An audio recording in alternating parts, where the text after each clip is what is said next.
Hola, me llamo Gepindes. Hemos estado hablando sobre la importancia de no alterar el ciclo del agua, explicando que el ciclo del agua es constante.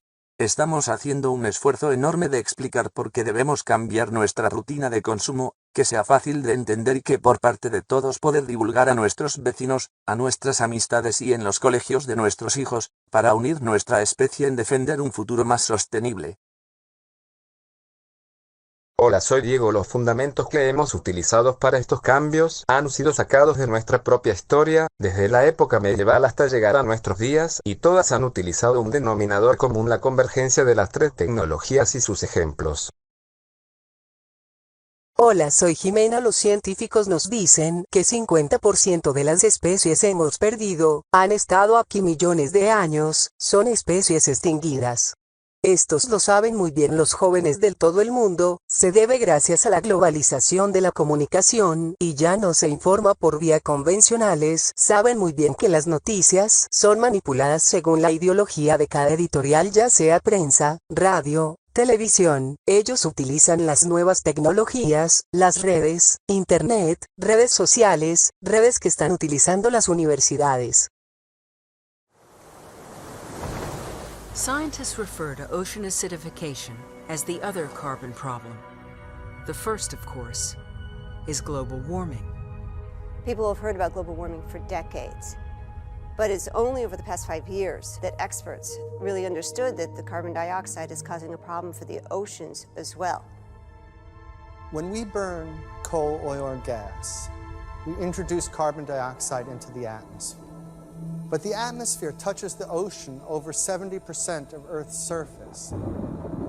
So this carbon dioxide we're putting into the atmosphere, we are also putting into the ocean. What happens when so much carbon dioxide, 22 million tons of it each day, mixes with ocean water? In terms of chemistry, the answer is simple. It becomes an acid. Since the Industrial Revolution, the ocean acidity has increased by 30%.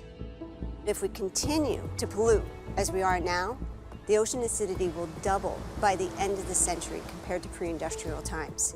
That is a big problem. Thousands of ocean species build protective shells to survive. These organisms create their shells by drawing certain molecules from the water around them. But rising acidity depletes those molecules. And when acidity gets too high, shells dissolve.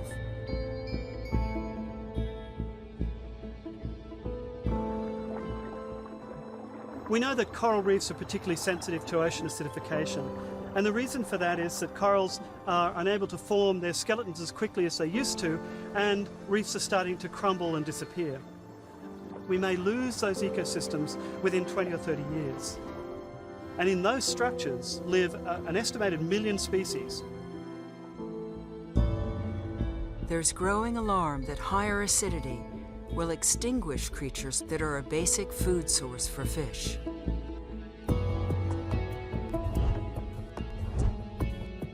In many parts of the world, fish are a basic food source for people.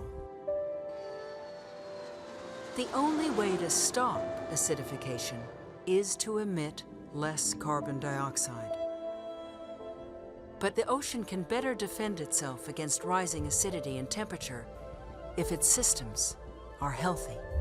That means restoring depleted fish populations, establishing marine protected areas all around the globe, and reducing pollution, particularly nutrient pollution in the coastal zones.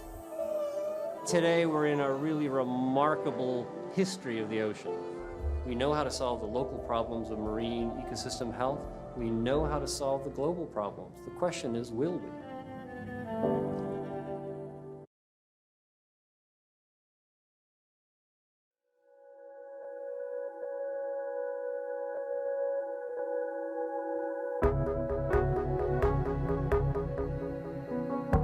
Over geological time, the amount of ice on the planet has varied considerably. Currently, something like 10% of the Earth's surface is covered in ice, but over the Earth's history, there have been huge, repeated and dramatic changes in the extent of ice cover. Throughout its history, the Earth has experienced periods known as icehouse phases, when global average temperatures are well below 0 degrees Celsius and vast parts of the globe are covered in ice. However, there have also been periods known as greenhouse phases, when temperatures are much warmer and there was little or no ice cover on the Earth. Changes between these two phases take place over hundreds of millions of years and are controlled by things like solar luminosity, volcanism, and movement of the continents. However, superimposed upon these large-scale changes have been periods of fluctuating ice volume known as glacials and interglacials. These changes take place over comparatively shorter timescales and are controlled by shorter-term changes in environmental conditions. There are lots of natural drivers that control how much ice exists on our planet.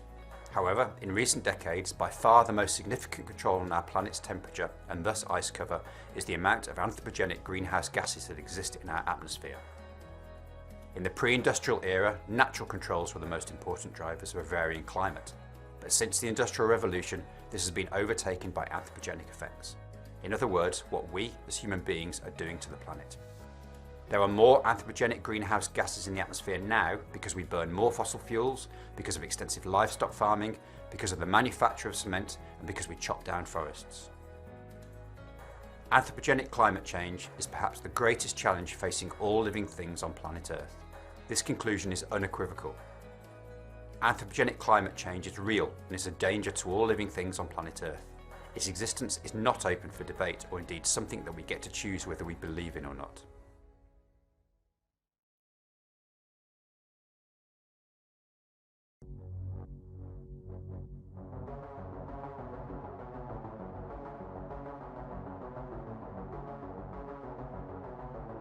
Gracias Jimena por devolver la conexión. Todos hemos visto y quiero recalcar que es la primera vez que protestamos como parte de una misma especie sobre el cambio climático. Sabemos, el significado, son parte de nuestra vida evolutiva. Estas protestas se han activado como una especie en peligro y ahí está su éxito. Debemos tener conciencia de ese peligro y debemos pararlo lo antes posible. Ahora estoy encantado de pasar la conexión a Diego. Adelante Diego.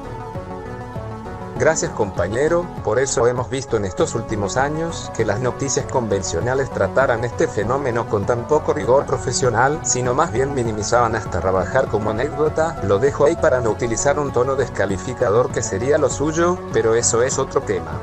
Gracias a la comunicación de redes, podemos identificar los problemas del cambio climático desde su origen.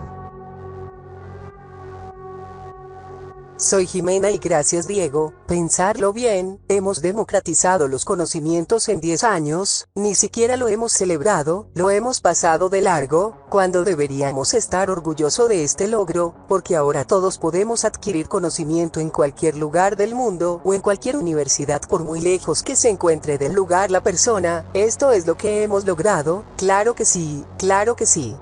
Doy paso a mi compañero, y seguiremos informando y cooperando con este grupo.